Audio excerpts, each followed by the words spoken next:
How we doing, ladies and gentlemen? My name is Wolf, and welcome to my Ultimate Beginner's Guide for Betrayal League. This is a series I've been doing for 2 or so leagues now, in which I normally, in about 20 to 40 minutes, try my absolute best to explain the league and league mechanics as simply as possible so you can walk away from this video understanding everything you need to know about optimizing and understanding whatever said league mechanic is.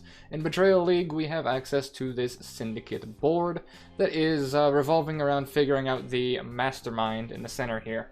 Now, I still haven't figured mine out, but I have done enough safe houses and have figured out the board well enough that I believe I can provide enough information to help you get to your Syndicate leader as well.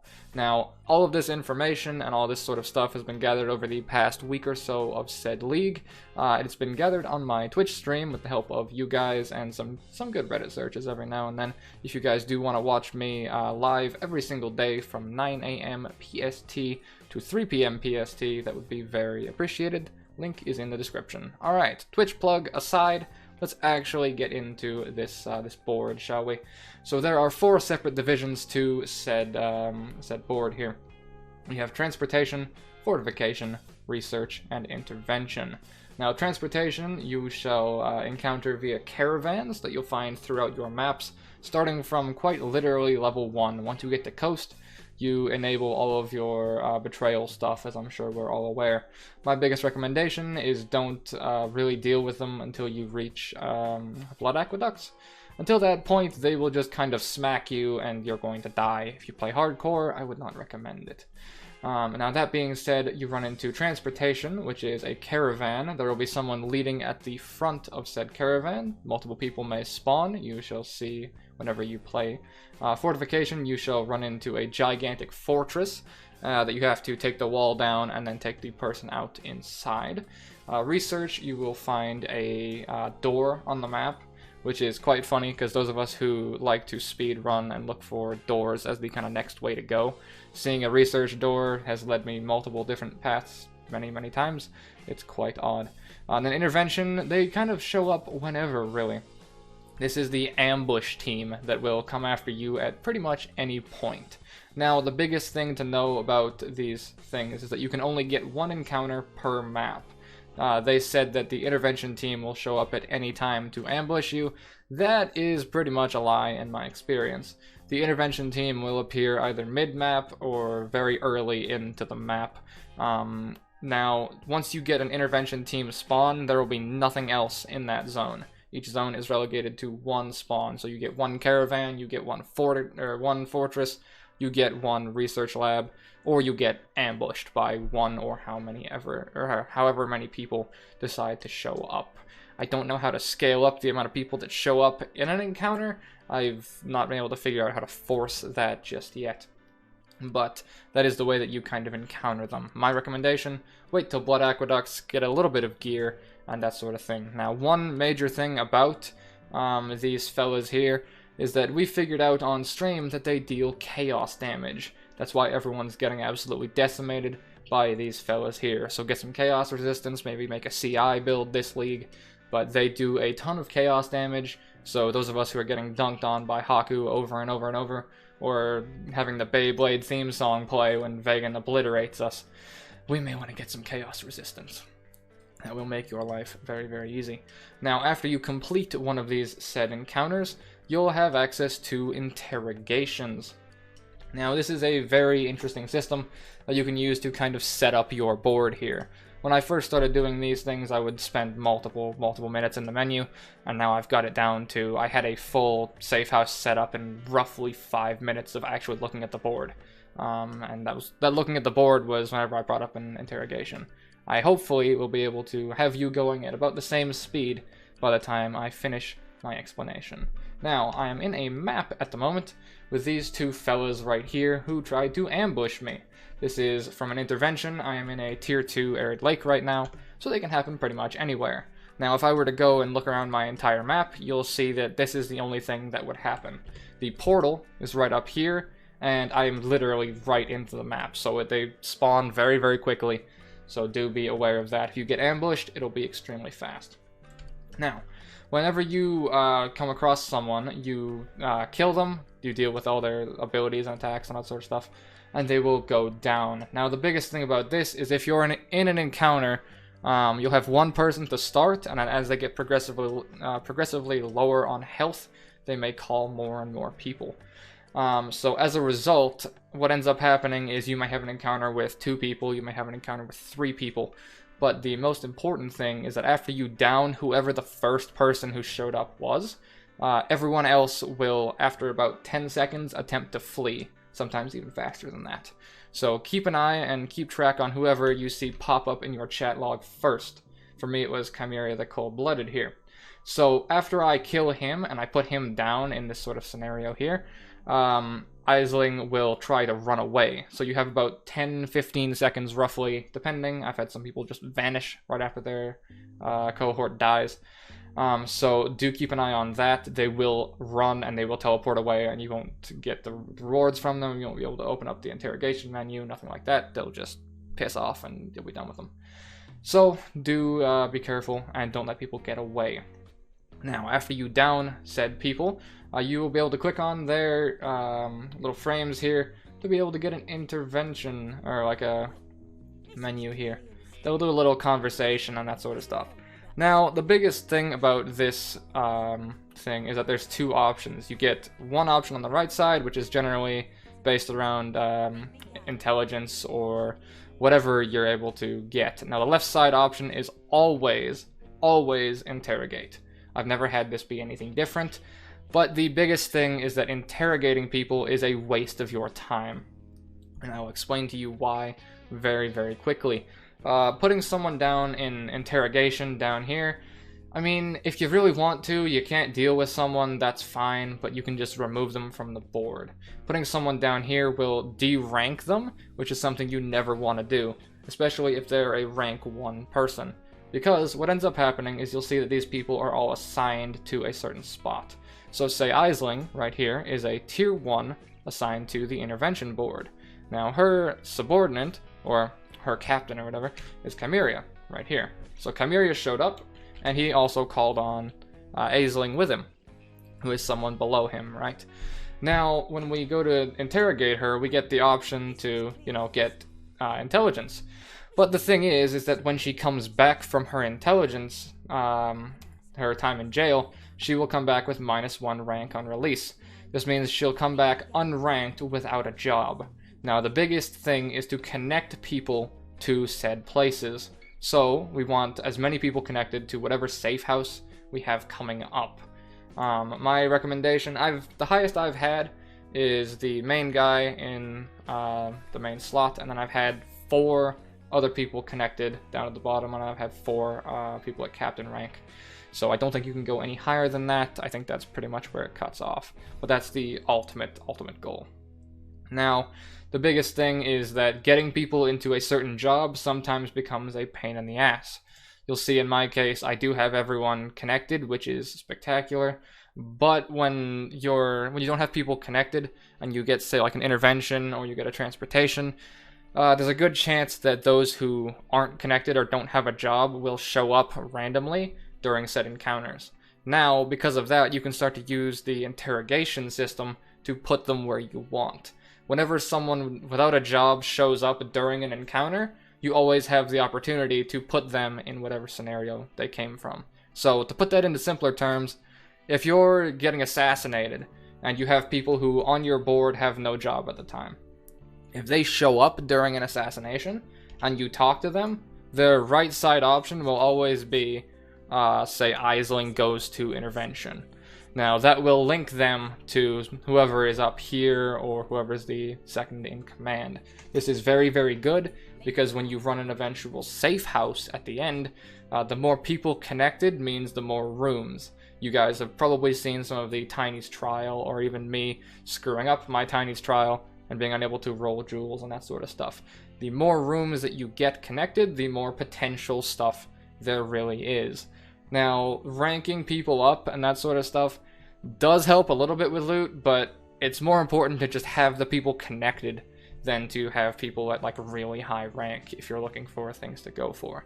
Now, when it comes to the interrogation system, putting people in prison is absolutely horrible because the option you have on the right side is always better. Now, for the reason for that is, in my case here, I can get 28 intervention intelligence, and all that happens is that these two become rivals, right? This is wonderful. Nothing really bad happens. Them being rivals doesn't make a difference to me. It really doesn't matter. Now, if I come over to Chimera here and I click on him, we'll have a different option. We get 12 intervention intelligence, but Chimera and Aisling become rivals. So they want to betray each other. Okay, sure. Now, the thing is if I wanted to imprison him, I could get, what, 21 intelligence? Because that's 7 for 3 turns. Now, each turn is considered like a map or something like that, if I remember right. But now the biggest thing when it comes to dealing with this is that whenever you take one person's option, everyone else who you have changes. Everyone else who's down on the ground at the time changes. Now, because of this, you can do this in an ascending order for whatever you are aiming for. I know this is a lot to take in, but bear with me, I'll explain it very, very quickly to you. So, we clicked on Aisling before, we get 28 interrogation intelligence, and they become rivals, right? So for Chimera, he has 12 intelligence, and they become rivals, okay? So, we're gonna click on Aisling, we're gonna take the more intelligence. Click Betray. And then she runs off, and we're good to go. Click Chimera, and see it's changed. Now, this is where it becomes kind of hilarious, because every single time that there's like a rivalry created, I've found that we get the next option to be remove all rivalries in the Immortal Syndicate, which is quite funny. So, as opposed to the only option being to really interrogate someone, or that sort of thing, as a result, you can use this to force change your options. If one guy has a good option and everyone else's options are terrible, well, you take the one guy's good options and then everyone else's will shift. So all of a sudden you're not up shit creek without a paddle anymore. You can change all of the outcomes that you want. You can use this along like 2 or 3 people to really pick and choose exactly what you want. As I said, the main goal is to get as many people connected to said board as possible. Now, the way you can do that is sometimes by moving people around. Or another thing you can do is that when you're, say you get ambushed by someone, right? In the same sort of scenario. And you get ambushed by Aisling and someone who doesn't have a job. Now, if you click on Aisling, sometimes you'll get an option that says person moves to intervention, the other person they were with. So then what you can do is you can click on Aisling, click that, and it'll move them to intervention. And then the next option on the dude down here, or the other guy, will be like drop a veiled item or drop a unique item or something like that, because they wanted to get into a job, and then you use the other person to put them there. So you're either going to get free intelligence, or you're going to get a free veiled item or a free unique or that sort of stuff. So because of this, you can very quickly kind of pick and choose what you want. And one other thing is that if you get into a scenario where it's like this and this option is terrible, this option's terrible, you only had one guy, right? You can leave him. I can literally leave the map and he'll despawn. Nothing will happen. He won't lose his spot. He won't reset. Nothing. Nothing will happen. You can go into a different map. He can show up again, show up with different people, and have different options. So if you end up with an option you don't like, you don't necessarily have to take it. So in our case, I'm going to click Betray, and then that rivalry that they just made is now removed, and I basically got 28 intelligence for pretty much nothing. I didn't really lose anything, and I gained a metric shit ton of intelligence, which is spectacular. Now, people will maybe like interrogate and that sort of stuff, and that's not a good idea, because Aisling would come back without a job, and Chimera would go down to rank 2, which there's no real point in that, in my opinion. And it also takes him out of his job as well, and then he'll come back as like rank 2 or something afterwards, which is just a mess, and interrogation is a very, very bad idea. Don't do that. Generally go for a betray option instead, because that will work a lot better. Now, with that same option, you'll either have Betray, you'll have Execute, you'll have an option that gives you, veiled items, uniques, that sort of stuff. If you execute someone, you can rank them up. Alright, now the rank system that we're talking about here. Now, our man right here is a Tier 3 captain. This really has no actual input on the board, outside of the fact that they get stronger, or you can get better loot from them at the very end. Now, to cover the loot quickly, if you mouse over someone who has a job, or is like a Tier 1, because if someone's Tier 1, that means they're in a position somewhere. Wherever that is will dictate whatever rewards you can get. So in our case, if I mouse over, say, Riker, and you see at the very bottom there, it says booby trapping stashes. Now, that is the loot you're going to get. Now, this is a little bit confusing because initially when I started playing, you would see all these items on people. And you see, okay, Tupou's banner or whatever, and Korum's journey here. Okay, if I kill them, I'm going to get those uniques, right? Yeah, no. You're not. That was the first thing that I thought as well, was, okay, I want to put him into the safe house so that I can kill him afterwards and I can get his uniques. No. The way the loot is decided is that very bottom text line there. So booby trapping stashes means that he's going to have a trapped stash if you complete a safe house with him connected to it. At any point, he can be Tier 1, he can be Tier 3, he could even lead the safe house. It means our man will give us one booby trap stash, no matter what. Now, you've seen me do Aspirant's Trial, or not Aspirant's Trial, Tiny's Trial, sorry. You've seen Ziggy do Tiny's Trial and that sort of stuff. Guff, or Gren here, is the man who will give you said Tiny's Trial. Now, once you identify what you want, you can start to get a few different things. So because he's the one who gives us Tiny's Trial, I want to put him in a safe house, because if he's in the safe house and he's Tier 3, he can give me 2 trials. One from being Tier 3, and then one from being the safe house leader, which means I can roll some very, very good gear. Now, this is why I was calling this league the Spreadsheet the League, because the stuff that you get actually varies depending on what area they're connected to. So, if Gren here is connected to transportation, he gives us access to a Tiny's Trial that has Chaos Orbs, Exalted Orbs, Alks, and all that sort of stuff. If he's connected to Fortification down here, then he gives us Essences, and that's pretty much it. So, as a result, that's how we end up with scenarios like you put the Jewel in, but he's in Fortification, and it's Essences, and you can't roll it. Had that happen, it was funny, felt kind of shit afterwards. Preferably don't do it yourself. Now, to figure out all of these sorts of options, I have a few spreadsheets for you. Yeah, we're gonna pull out some spreadsheets here. This is kind of a more friendly one that I've found recently. This is a lot of writing. Give me a few seconds to explain it, and we shall be good to go. So let's look for Gren right here. You can see the crafts right here, right? This is what I was talking about. If he's in transportation, he's in transportation. He will get access to Alk, Chaos, Exalt, Divine, a Vol, and a Blessed Orb. Now, if he's in Fortification, he's going to give you Scours, Essences, Exalts, etc., etc. Now, if he's in Research, then you're going to get an Alk, 100 Annul, X, 5 Divines, Blessed Vols.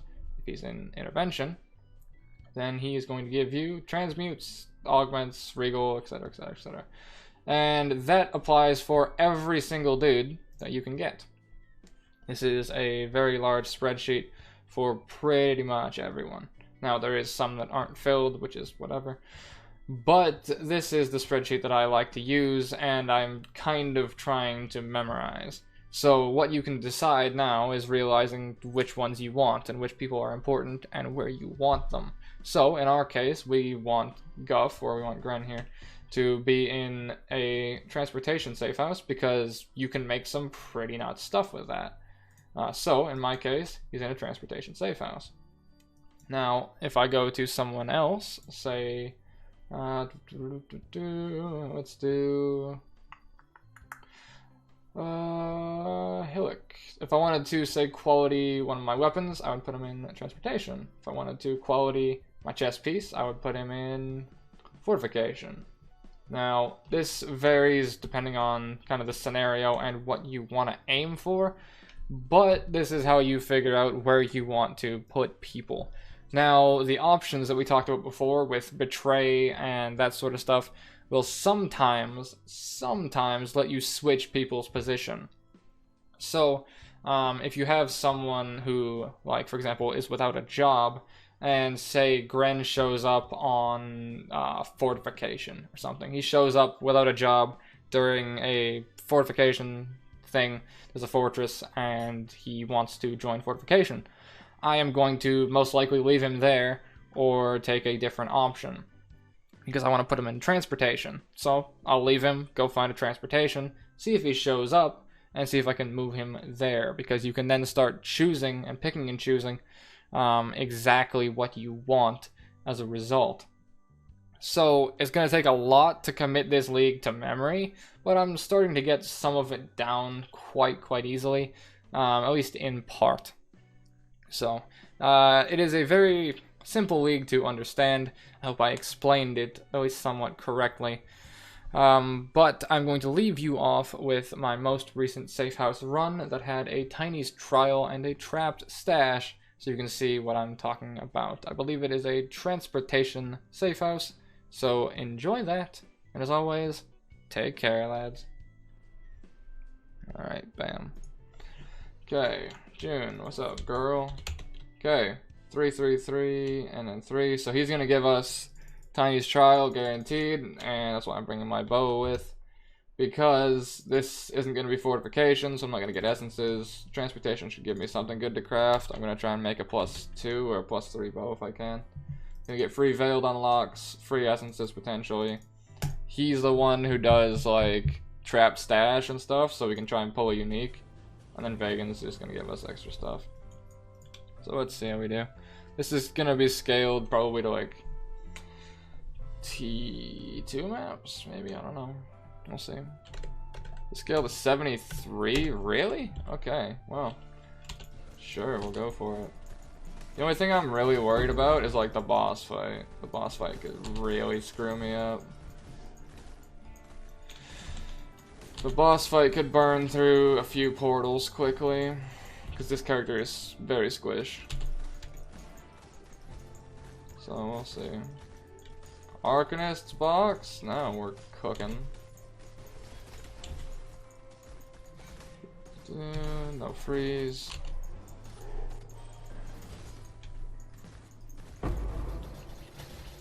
There's no like, well, I do have to fight Vegan, so I was gonna say there's no like meme guys this hideout, but I do have to fight Vegan, so there kind of is.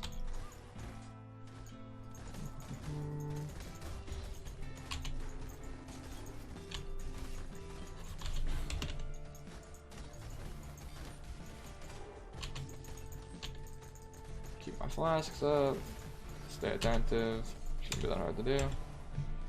Make sure to kill the Necros, especially for transport hideouts.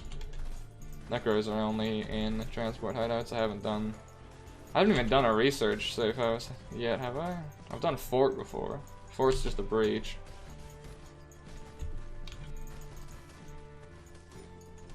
We're gonna try and hopefully make like a really good bow out of Tiny Trial.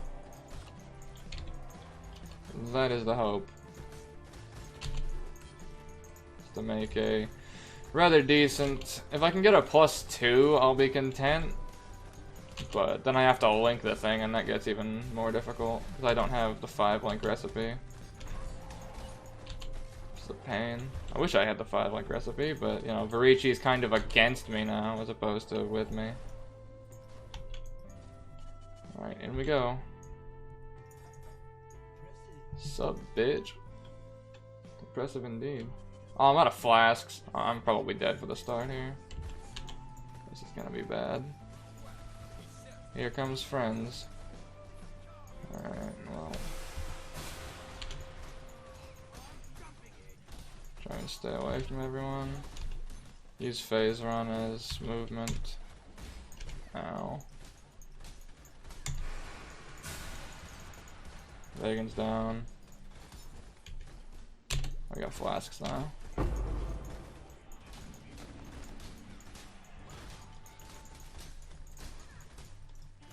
Character control. Remember how I was praising good character control in Survival Guide? Watch these micro steps I'm doing and you'll see why.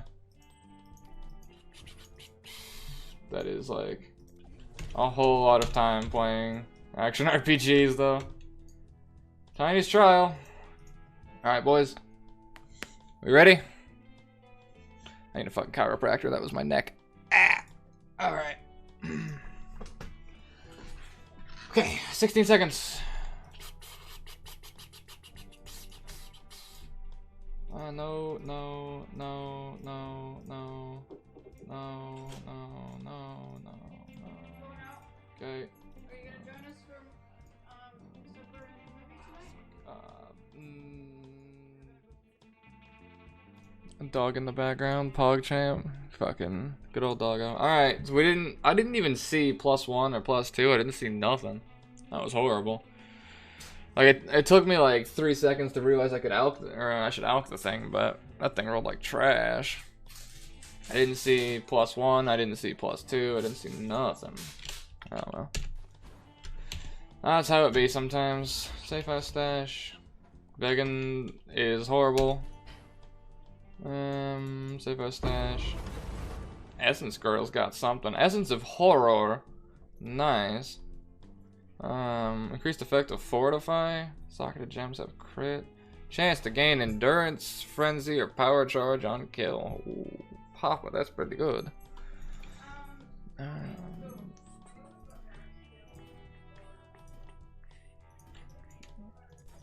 that? Safehouse stash.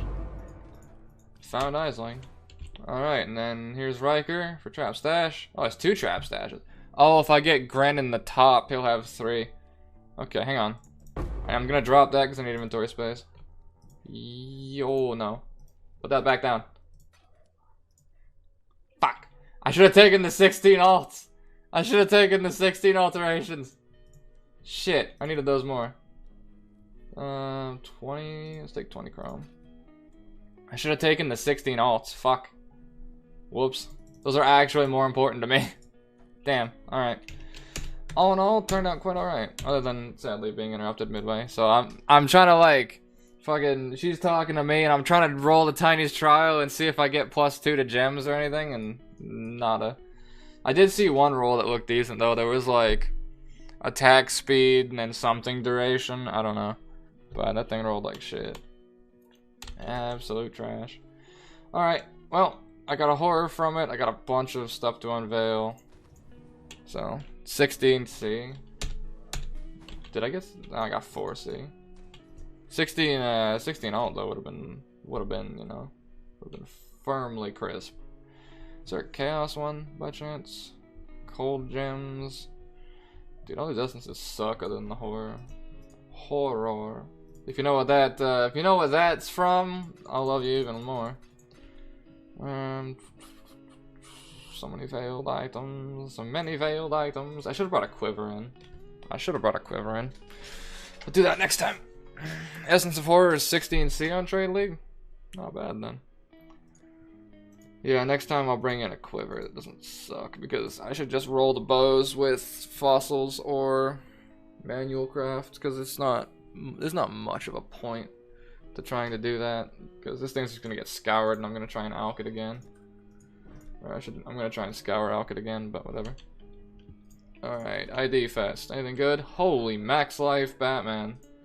Bam. Damn, it could have been so much better. Could have been so much more. Unveiled. 12% damage during any flask effect.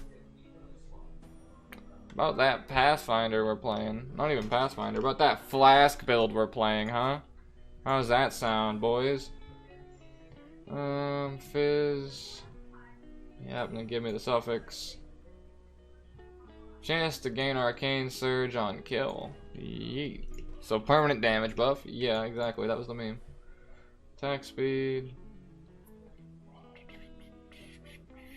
Okay, so this could be a bow.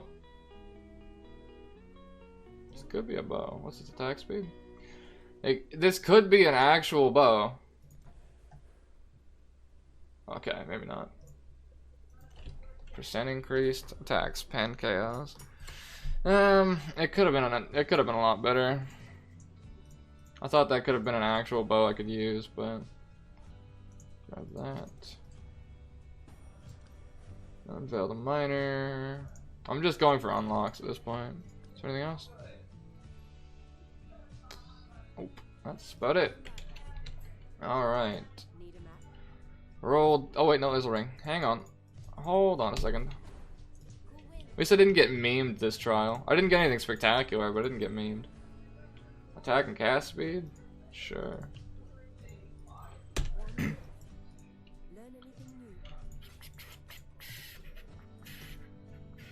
That's pretty much what this amounts to. Good loot. Very good. Thank you. Alright. Wonderful. Thanks for making it to the end of my video. If you enjoyed it, take a look at the 2 pieces of content you're seeing on screen right now. If you wouldn't mind, you can click that big red button and see more updates from me. And if you want to go even further than that, then you can take a look in the description to find my new Patreon link. You boys gotta keep the lights on somehow.